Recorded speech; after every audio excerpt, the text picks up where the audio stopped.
नमस्कार दोस्तों, स्वागत है आपका मेरे YouTube चैनल भारत दर्शनम में। तो दोस्तों, हमेशा की तरह इस बार भी आपके लिए लेके आया हूँ बहुत ही रोचक कहानी, गरीब ब्राह्मण और सेठ की कहानी। किसी गांव में एक गरीब ब्राह्मण रहता था जिसका नाम सुमन था। सुमन शुरुआती दिनों में बहुत ज़्यादा अमीर तथा बहुत ज़्यादा नेक दिल इंसान था, लेकिन उन्होंने इतना दान किया कि वह खुद ही गरीब हो गया। लेकिन फिर भी गरीब ब्राह्मण कभी अपने दानी होने पर घमंड नहीं करता था और हमेशा से ही दान करता रहा था। अब वह बहुत ज़्यादा गरीब हो गया था, लेकिन फिर भी अगर वह एक रोटी भी दान करने के लिए मिल जाती तो दान करने से पीछे नहीं हटता था।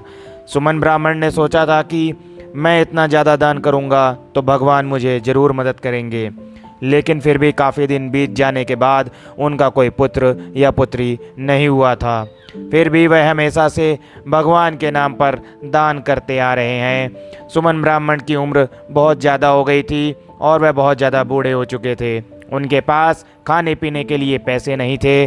अब उनसे किसी भी तरह का काम नहीं हो पाता था और तो और उनकी नौबत अब भूखे मरने की हो गई थी। तभी दूर गांव में किसी ने कहा कि एक सेठ है जो कि ईमानदारी खरीदता है और इसके बदले में बहुत सारा धन दौलत देता है।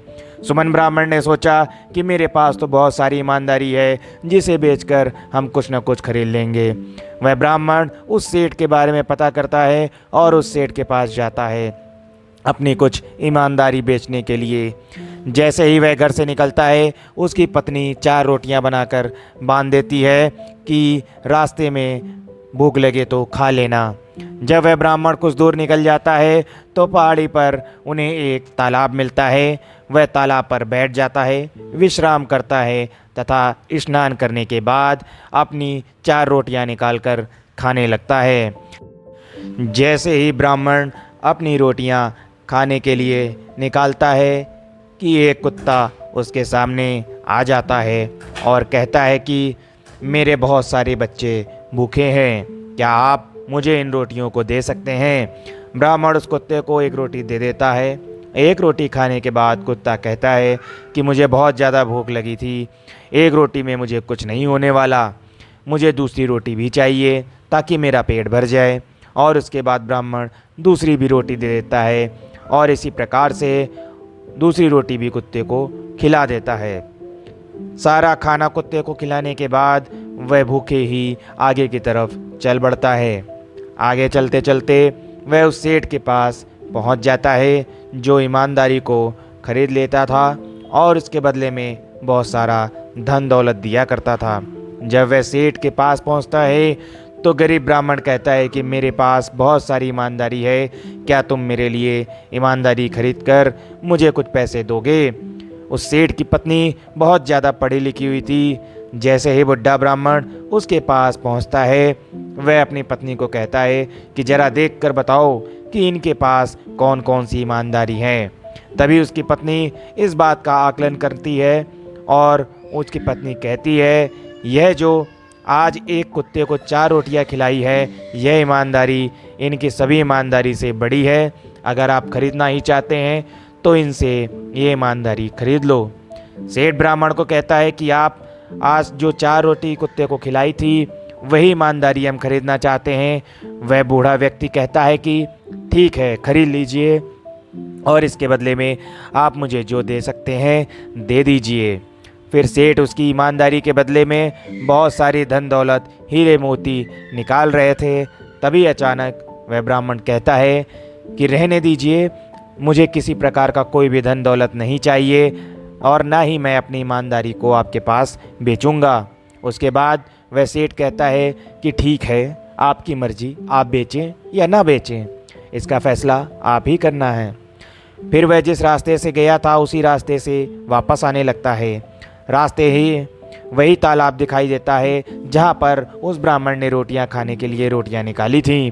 ब्राह्मण जब उस तालाब पर पहुँचता है तो वहाँ से पत्थर के कुछ टुकड़े अपने रुमाल में बांध लेता है और घर लेकर चला जाता है। अपनी पत्नी से कहता है, यह लो हीरे मोती, इनको सही से रख दो। लेकिन उनकी पत्नी को हीरे मोती देखना बहुत ज़रूरी हो गया था, क्योंकि उनको यकीन ही नहीं हो रहा था। जैसे ही ब्राह्मण किसी काम से बाहर घूमने के लिए जाते हैं, वैसे ही उनकी पत्नी रुमाल को खोलकर देखती हैं। जैसे ही वह रुमाल को खोलती हैं तो वह देखकर आश्चर्यचकित रह जाती हैं, क्योंकि उसमें बहुत सारे हीरे मोती इत्यादि महंगे महंगे सामान थे। जैसा कि आप सभी को पता होगा कि ब्राह्मण ने तालाब के किनारे से बहुत सारे पत्थर वहाँ पर पड़े हुए थे, जो उसको अपनी रुमाल में बांध लिया था। लेकिन घर आने के बाद वह पत्थर हीरे मोती तथा कीमती सामान में बदल गया था। जैसे ही ब्राह्मण घर आता है, उनकी पत्नी उनको बताती हैं कि इस रुमाल में तो वास्तव में बहुत सारे हीरे मोती हैं। यह बात सुनकर ब्राह्मण को अपनी बीवी की बात पर यकीन नहीं होता है और वह कहता है कि जाओ रुमाल लेकर आओ, हम स्वयं देखेंगे। पत्नी जाती हैं और रुमाल लेकर के ब्राह्मण को दिखाती हैं। उसको देखकर ब्राह्मण बहुत ही ज़्यादा आश्चर्यचकित हो जाता है, क्योंकि उसमें सच में हीरे मोती रखे हुए थे। अब इन हीरो मोती को इस्तेमाल करके वह ब्राह्मण पुनः अमीर हो जाता है।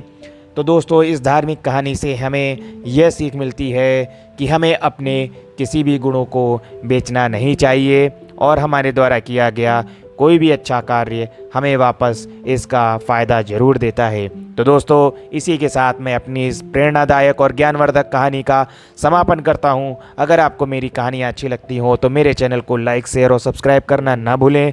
जिन दोस्तों ने सब्सक्राइब किया है उनको बहुत बहुत धन्यवाद।